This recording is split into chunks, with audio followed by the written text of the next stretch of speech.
Like I mentioned, it was a couple, 3 weeks ago where we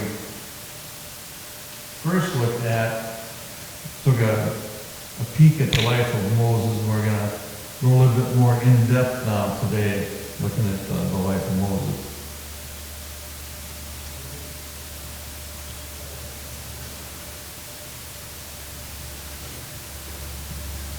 So just a couple of background notes here, that we believe that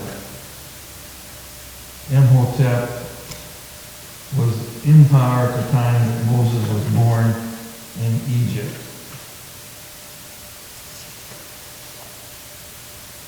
So the son of Pharaoh's daughter is what he was called after he was found in the river there. And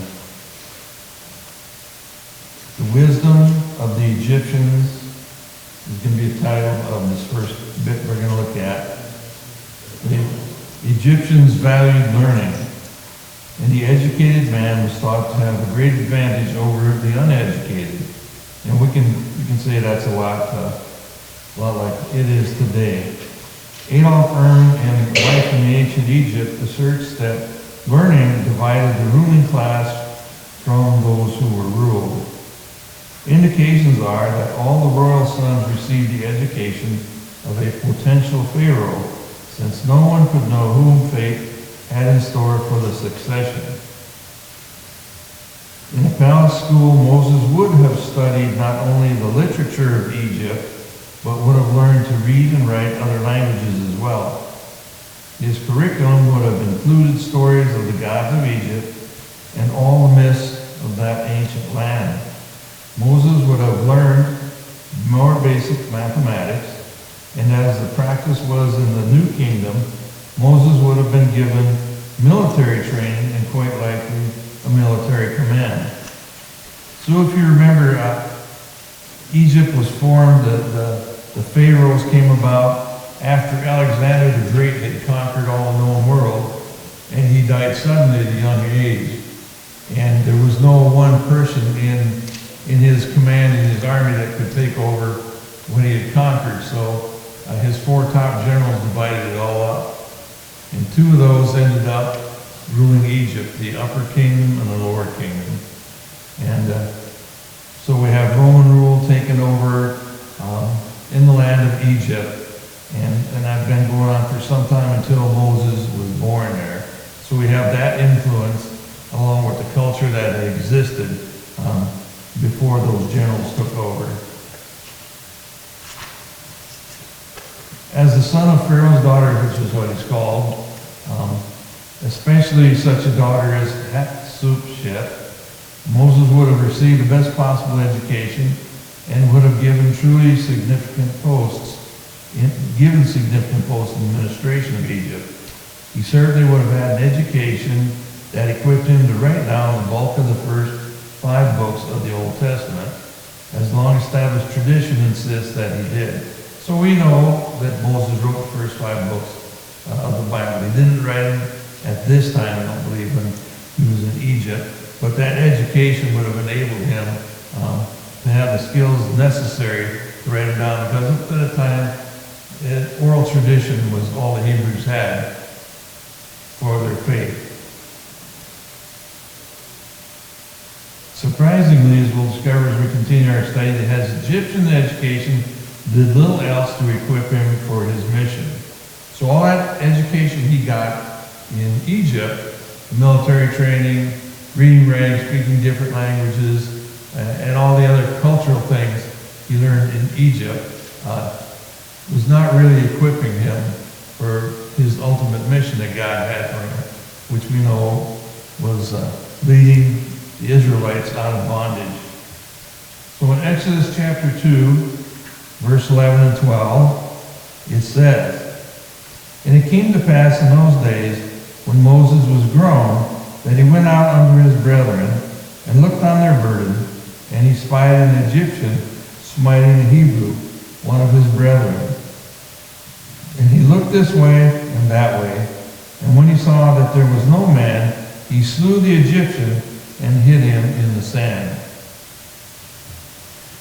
So when Moses was 40 years old, an event occurred that shaped his future and still shapes our lives today.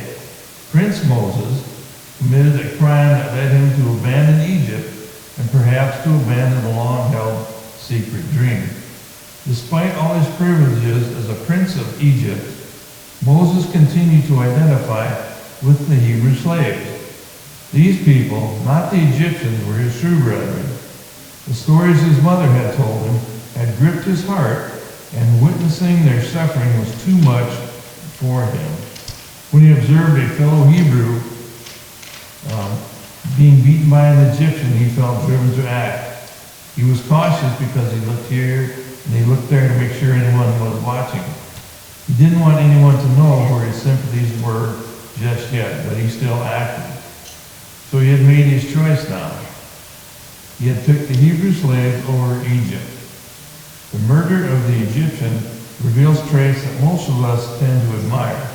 Now, the lesson here calls it a murder. I'm going to call it something else, because he was defending another Hebrew. So even though he killed the Egyptian, I think he had cause. And that's my personal opinion, so I don't think that was murder. Moses was a man of action, not talk. Perhaps he acted impetuously, but he did act decisively. He was resolute in holding his convictions, clear thinking in the heat of the moment. One would imagine that those who would be the very traits God would value in a man he might choose to deliver, who he might choose to deliver his people. In fact, these are the very traits that kept the 40-year-old Moses from being usable by God.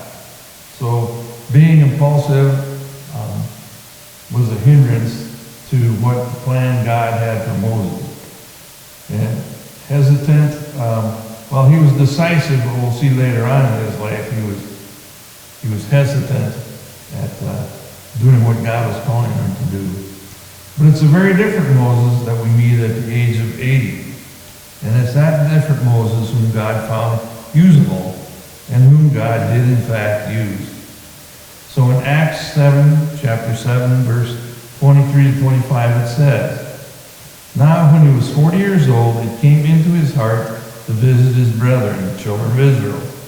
And seeing them one of them suffer wrong, he defended and avenged him who was oppressed, and struck down the Egyptian. For he supposed that his brethren would have understood that God would deliver them by his hand, but they did not understand." So the book of Acts adds an insight to what we just read here in Exodus. Stephen's words help us understand that Moses had dreamed of delivering his people from slavery. In his dream, Moses saw himself as the instrument God had used to free Israel. And Moses embraced the dream. Moses became convinced that he truly was God's man for the job. We don't know whether God had revealed this to Moses or whether this dream bubbled up through his consciousness. So I'm going to say that if he had this dream where he believed that where he was going to lead the Egyptians out of slavery, I think God gave him that dream. He may have not realized it, but I think that dream came from God. We don't know whether God had revealed this to Moses or whether the dream bubbled up through his consciousness, stimulated by the stories told by his mother when he was a child, maybe. It seems likely that Moses viewed the murder of the Egyptian as the first blow to be struck in his battle to free the Israelites. If so, the events that followed on the next day certainly shattered Moses' dream. Again in Exodus chapter 2, verse 13 to 15. "And when he went out the second day, behold, 2 Hebrew men were fighting. And he said to the one who did the wrong, 'Why are you striking your companion?' Then he said, 'Who made you a prince and a judge over us? Do you intend to kill me as you killed the Egyptian?' So that must have been a shock because the Hebrews knew he did it, even though he had taken caution to see no one was watching, but they knew he did it.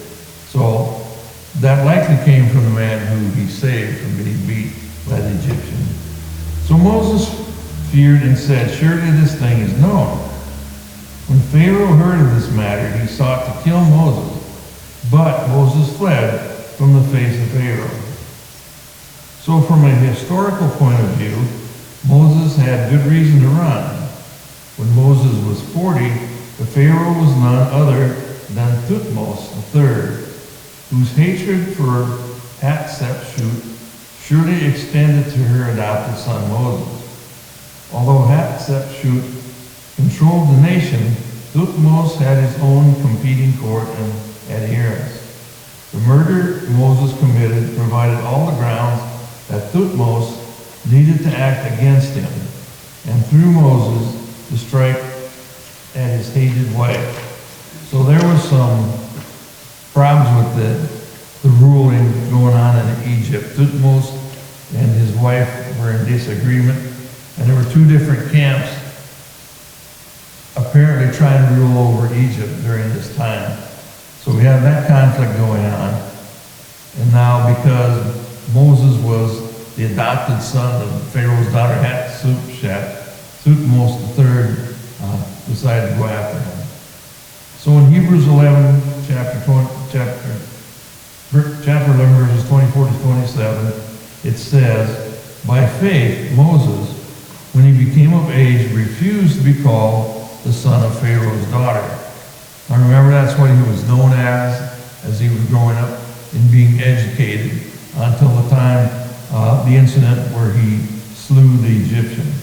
So choosing rather to suffer affliction with the people of God than to enjoy the passing pleasures of sin, esteeming the reproach of Christ greater riches than the treasures in Egypt, for he looked to the reward. By faith he forsook Egypt, not fearing the wrath of the king, for he endured as seeing him who is invisible. So the phrase, not fearing the wrath of the king, truly is surprising. If Moses wasn't afraid of the king, why did he rush out of Egypt? So that's a question we can't answer with any certainty, but we can suggest some possibilities here. For one, the reaction of the Hebrews may have left Moses to question his dream. So was he really intended to deliver the Israelites, or was it all in his imagination? The sudden loss of our dreams often leads to a time of despair and depression.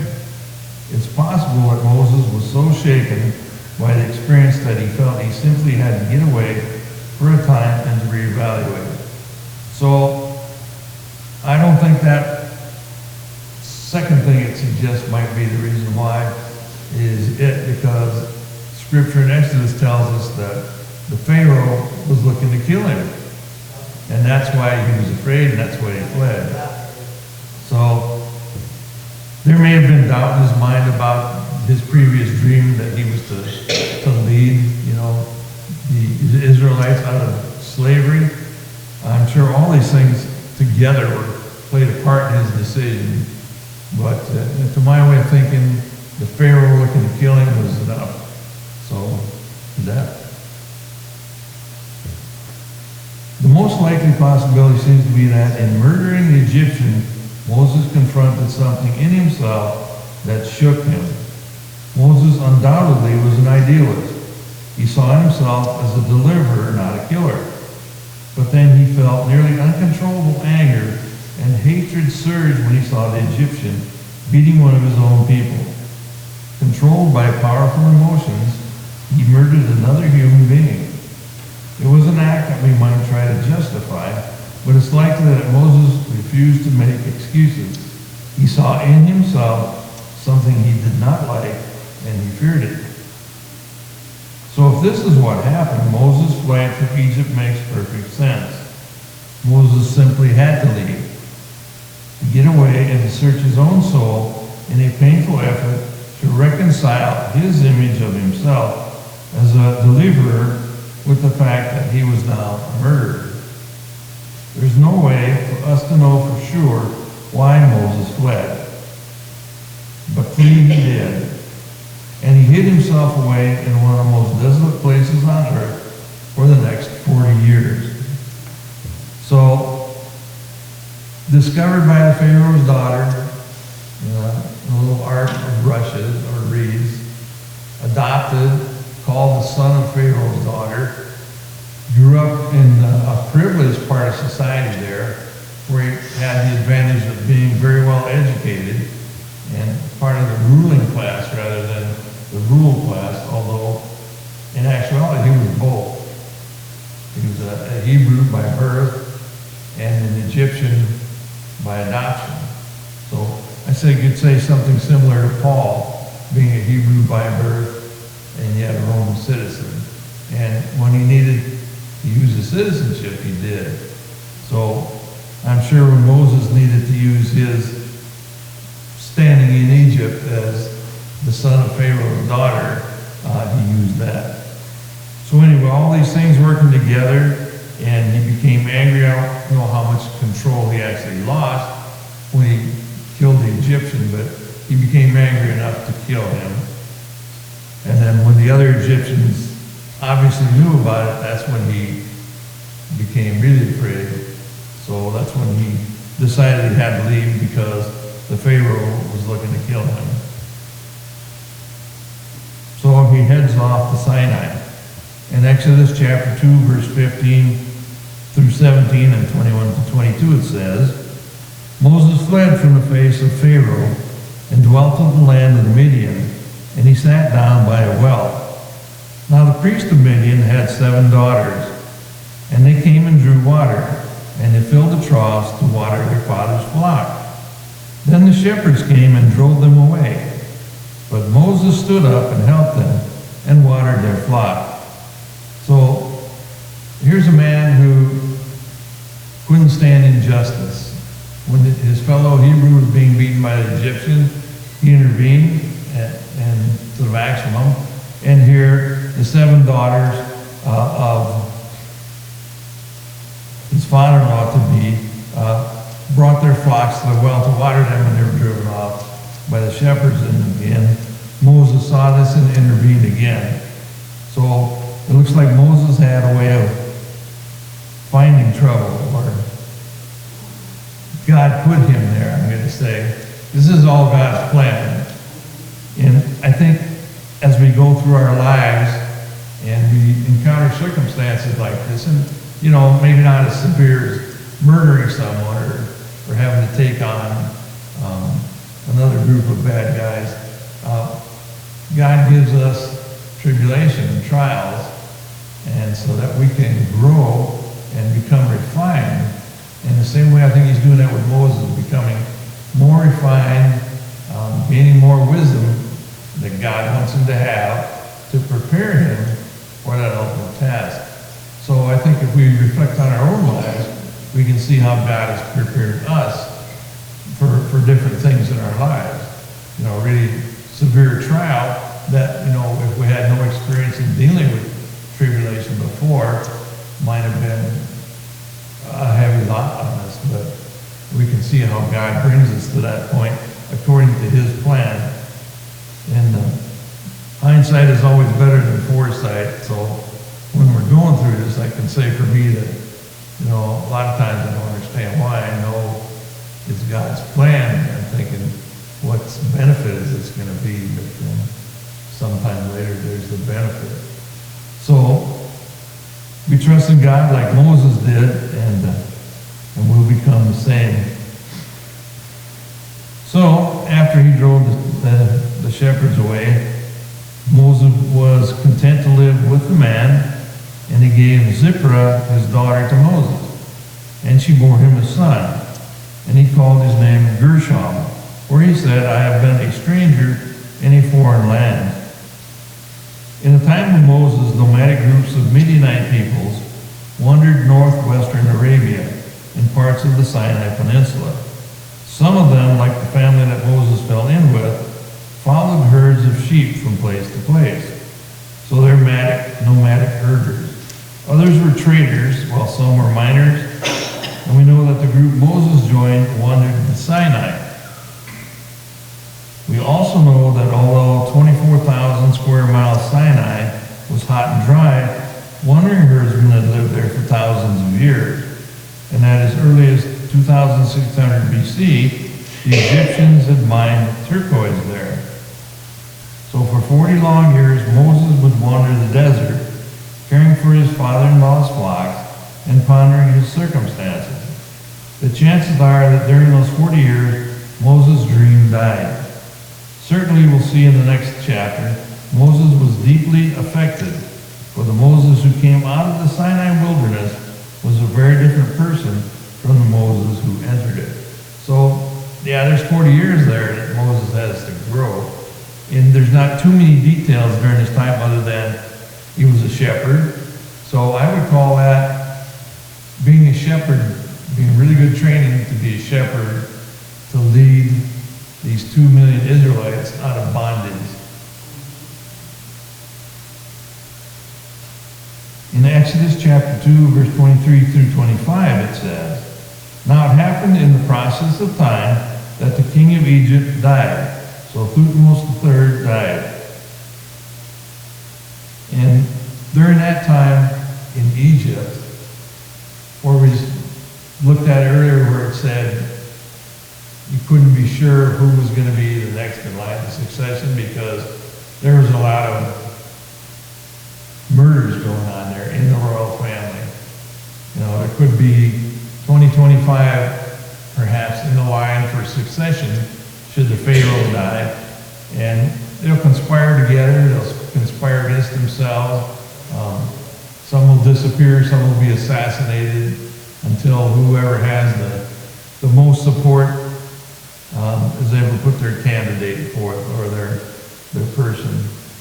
So a lot of this is going on there. So after Thutmose III died, the children of Israel groaned because of the bondage, and they cried out, and their cry came up to God because of their bondage. So God heard their groaning, and God remembered his covenant with Abraham, with Isaac, and with Jacob. And God looked upon the children of Israel, and God acknowledged them. So, you remember how the Israelites came to be in Egypt. Remember, Joseph had been sold into slavery by his brothers. God had sent him before them into Israel, and he faced many trials and tribulations, being thrown into Pharaoh's prison, falsely accused, and all kinds of stuff going on here. But God gave him that ability to interpret dreams, and that's eventually he interpreted the Pharaoh's dream at the time, and being able to do so, he came into power. So God has sent Joseph ahead of the rest of the Israelites. Joseph came into power. Joseph knew that there was going to be 7 years of good and then 7 years of famine, so they were preparing for that. And after a couple of years, he was able to bring his family, the 12 tribes, and I think there was a total of 40-some of his family that came into Egypt at that time. 40-something, I don't remember the exact number. But that's how the Israelites, or the 12 tribes, came to be in Egypt. So they dwelt there for a long time and increased their number to 2 million more or less 2 million.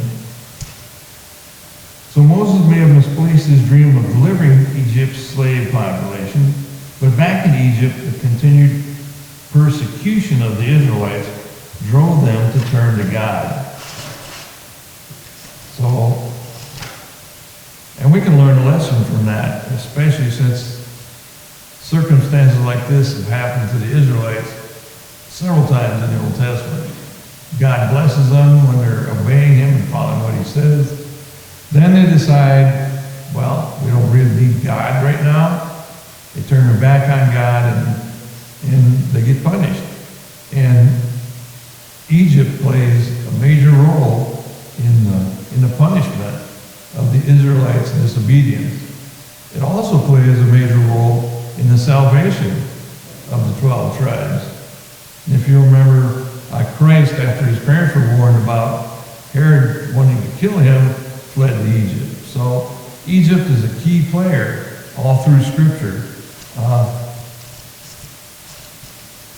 in the relationship with the Israelites. 3 things in these verses we just read are particularly significant. 1, the cry of the Israelites crying out to God. 2, the covenant God had made with Abraham, which hadn't been null and void. It was still in effect. And 3, God's remembering. The cry of the Israelites. We can't tell how greatly the Israelites' time in Egypt had corrupted their knowledge of God. It's likely that a great many looked to Egypt's gods. You're there hundreds of years and you're under the influence of idols and idol worshipers, and you're surrounded with that kind of thing. You're going to tend to drift towards that. But they still remembered their God who had saved them earlier and brought them into Egypt. So with the memory of that, I think in fading or disremembering God was part of what caused them to continue on as slaves. Rather than being free men who had been saved from this famine, they fell into bondage. Certainly on the basis of the gods of mighty Egypt appeared more powerful than the God of the slaves. And yet, appeal to Egypt's gods brought the Israelites no relief. Unable to bear their bondage any longer, the Israelites looked to the one true God, and God heard their groaning. So, here they are as a nation now, finally acknowledging to God that they've done wrong, and asking God to help, and God is remembering now, and I think it means he's remembering his covenant with Abraham. And this is the group that's there that he's fulfilling that covenant with. The text tells us that God remembered his covenant with Abraham. In biblical times, covenants served as legally binding instruments. The covenant made between two nations was called a treaty. The covenant made between two businesses was a contract. And the covenant made between a ruler and his people was a constitution. The concept of covenant then was a very broad and applied to many different situations. So what is the covenant that God made with Abraham? In Genesis 12 through 20, here's the picture of the covenant that God made with Abraham. Around 2100 BC, Abraham, who was known as Abram at the time, was a wealthy businessman living in Ur, a major Mesopotamian city. Without warning, God speaks to Abram. God tells him to leave his homeland and go to a place that God will show him. So here's God calling out to Abram to go somewhere, which he hasn't specified yet, just telling him to go, and he's going to show him. At the same time, God makes a number of promises to Abram, each time pledging himself by saying, I will. The promises later recorded in Genesis 12 and before that engraved on the minds of Abram's descendants are these. 1, I will make you a great nation. 2, I will bless you. 3, I will make your name great. 4, you shall be a blessing. 5, I will bless those who bless you. 6, I will curse him who curses you. And 7, in you all the families of the earth shall be blessed. So not only is God blessing the descendants of Abram, but he's going to bless the whole world through Abram. So Abram leaves Ur, comes to the land of Canaan. And there God confirms his promises in a special covenant ceremony. After Abraham dies, the covenant promises are passed on to his son Isaac and his grandson Jacob. Jacob becomes known as Israel, so God renames him, same way that he renamed Abraham. Israel's 12 sons then inherit the covenant promises, and they are passed on through those sons to the whole Hebrew people. So the desperate Israelites now are driven to suffering, by suffering, to turn to the God of their fathers, to the God of the covenant. The word God remembers is a special in Scripture. Its emphasis isn't on recall, like we would think remembering, but rather on action.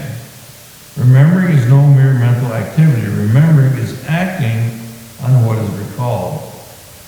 So as we read the Bible, we can continue across phrases like, and Israel remembered God and his law. In such cases, the writer is telling us that God's people worshiped him and kept the laws and precepts that he taught them. So when we read in the Old Testament especially, God remembered, or the Israelites remembered, this wasn't just a matter of recalling it, but taking action. So I think when we can assume that when the Israelites, after they were pressed so much, called out to God, they were praying to God. So they took some kind of action, calling out and praying. And then God is now going to take some kind of action to their prayer.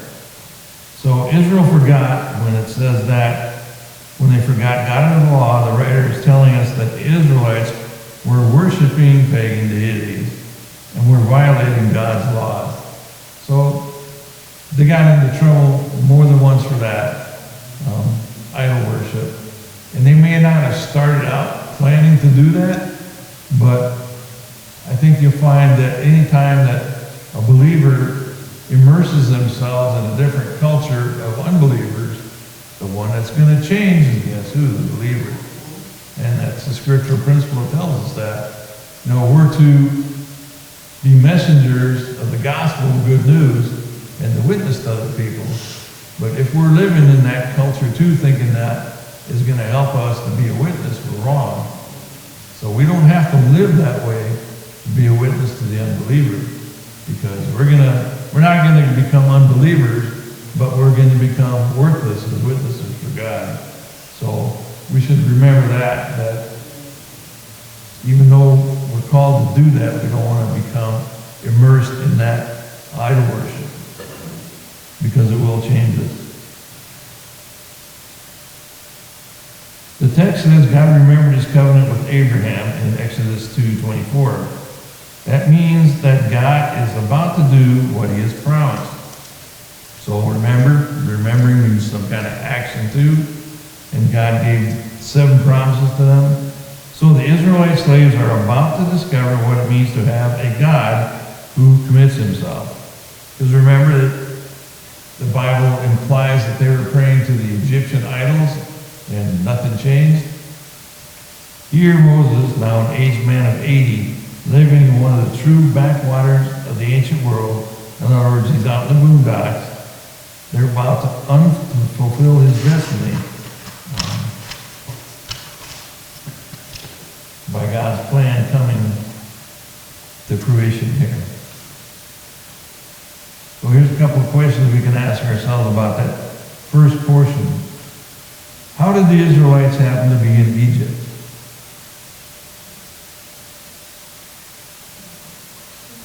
You have an answer to that? How did the Israelites happen to be in Egypt? On vacation or what? Right. Well, yeah, God's plan drew them there through Joseph, right? So what events led up to their enslavement?